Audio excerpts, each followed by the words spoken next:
Good evening students, God bless you all. Welcome to my YouTube channel Baloni sir commerce classes में आपका स्वागत है।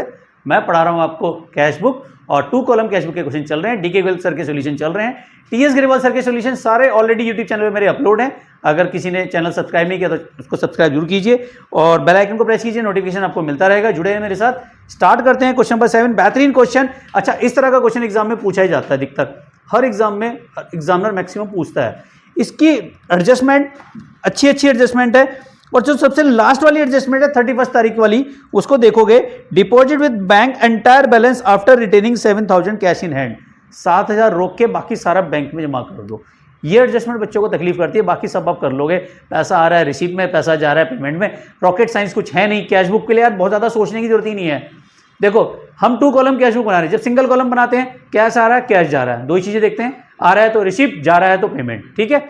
लेकिन जब 2 कॉलम बनाते हैं तो हम ये देखते हैं, अगर वो चेक से आ रहा है तो रिसीप्ट में, चेक बैंक में, और जब चेक से पेमेंट करते हैं तो पेमेंट में, बैंक वाले में, और जब कैश में रिसीव करते हैं तो कैश के रिसीप्ट में, और कैश से पेमेंट करते हैं तो कैश के पेमेंट में। चेक के लिए साफ साफ लिखेगा paid by cheque, receive by cheque, ठीक। जब तक वो कुछ नहीं कहेगा receive by cheque, paid by cheque, तो समझ लेना वो कैश एंट्री है। तो कोई रॉकेट साइंस है नहीं। स्टार्ट करते हैं क्वेश्चन 7।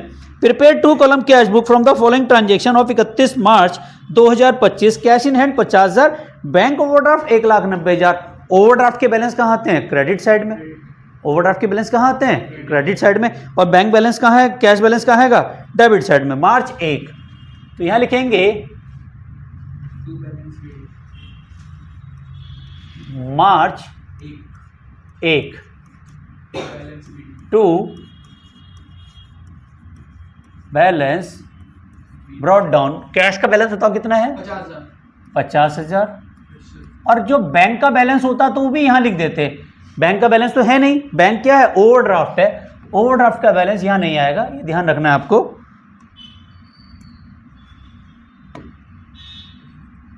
तो ओवरड्राफ्ट का बैलेंस के लिए हमें क्या लिखना पड़ेगा?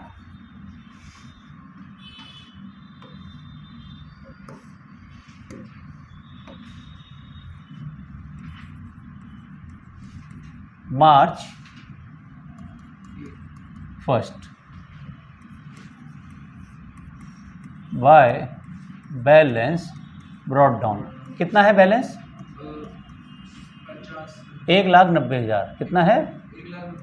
1,90,000। क्लियर हो गया?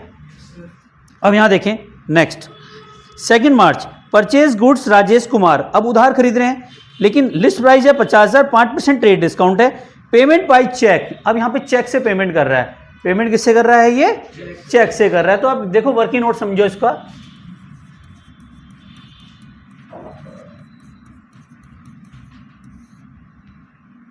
परचेज कितने की है हमारी? 50,000 की। 50,000 बेटा, माइनस 5% का हमने क्या किया? Trade discount. तो ये आया 2500। तो वैल्यू बची 47,500। इसकी एंट्री करेंगे नहीं। ये हमने चेक से पेमेंट किया। चेक कितने का दिया? 47,500। कहो तो एक बार और समझा दूं। आगे सबको 50,000 पे 5% का डिस्काउंट निकाला, वो आया 2,500, माइनस किया 47,500 का, चेक से पेमेंट किया। तो पेमेंट साइड कौन सी है हमारी? ये वाली साइड है। ये वाली साइड क्या है हमारी? पेमेंट साइड है। इसको हम पेमेंट लिख देते हैं। और ये वाली साइड जो है हमारी क्या है? रिसीप्ट है, ठीक है। तो पेमेंट साइड में जाएगा। और हमने क्या किया? सामान खरीदा।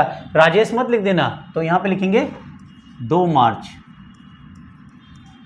By purchase. और पेमेंट साइड में कितना लिख देंगे? 47,500। बोलो, समझ में आया? दोबारा समझाऊं? आगे सबको? चलिए 6 तारीख की मार्च की पढ़ो।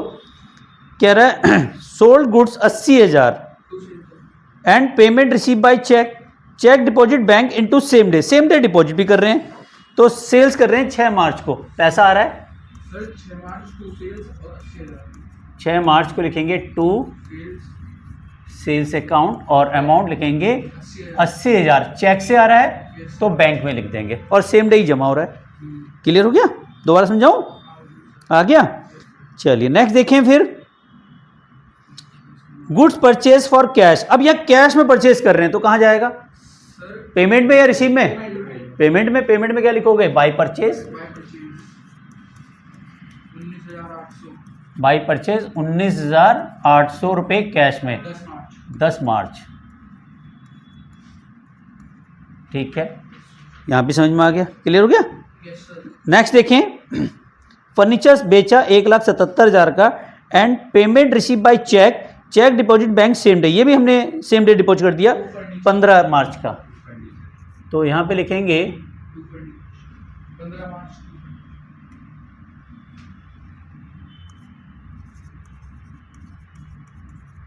15 मार्च टू फर्नीचर।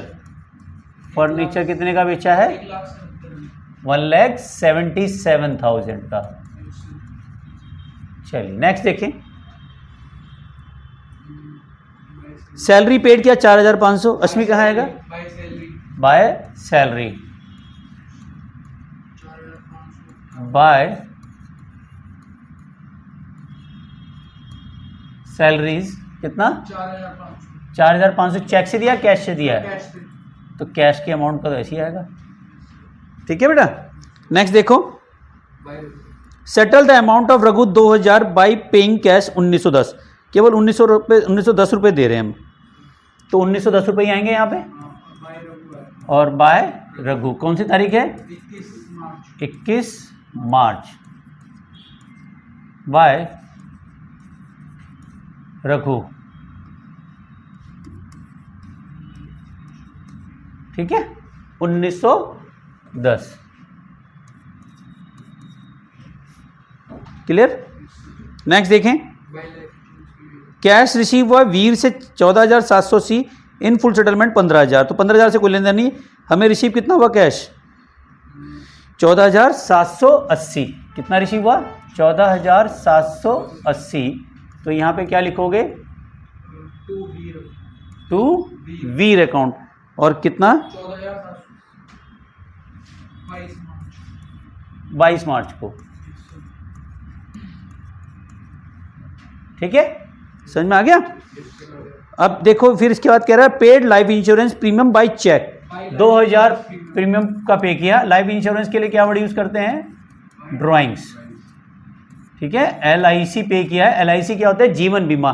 बिजनेस का जीवन बीमा नहीं होता, इंसानों का होता है।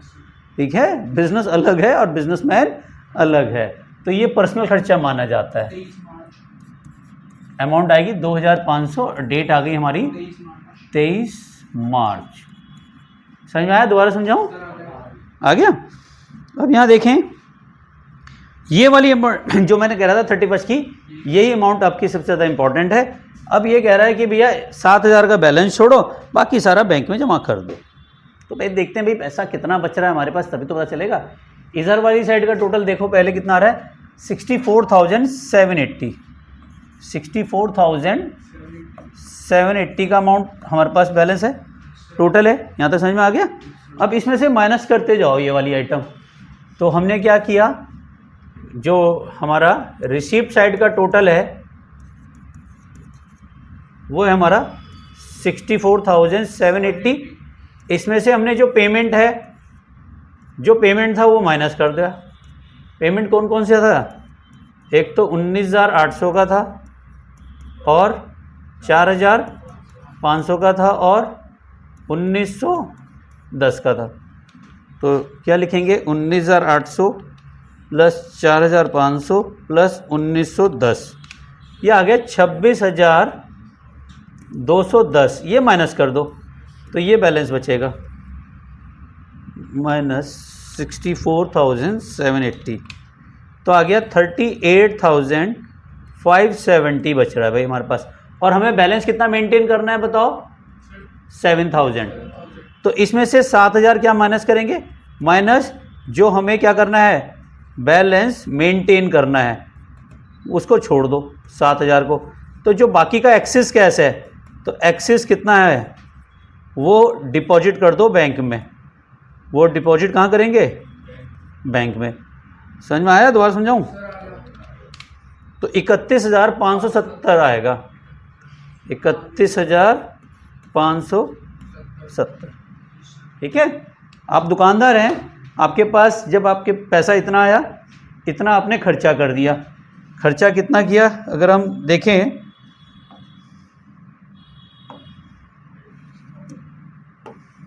इसको ऐसे समझो,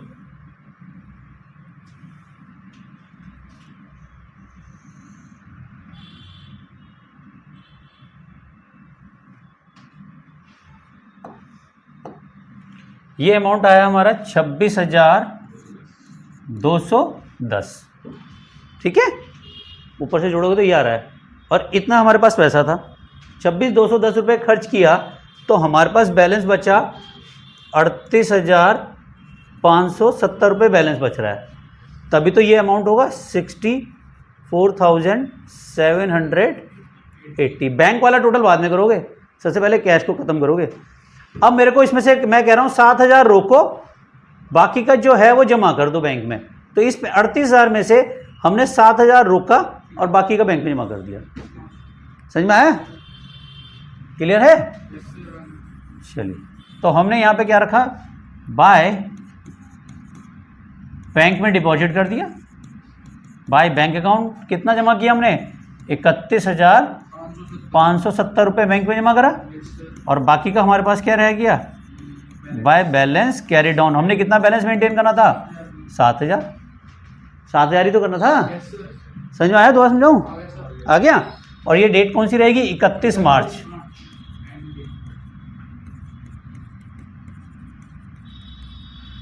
और ये जो एंट्री होगी ये कॉन्ट्रा एंट्री। हमने तो जमा किया बैंक में, तो बैंक में आना भी तो चाहिए। बैंक में कितना पैसा आ गया, 31,570। 31,570, और इसको लिखेंगे टू कैश अकाउंट, 31 मार्च। ठीक है, ये दोबारा समझाऊं? आगे सबको? चलिए, अब बैंक का भी टोटल कर लो लगे हाथ। जैसे जब ये कर लिया तो ये भी खत्म करो। 80,000 एक है, 1,77,000 एक है, और 31,570 एक है, तो ये आया 2,88,000, 2,88,570।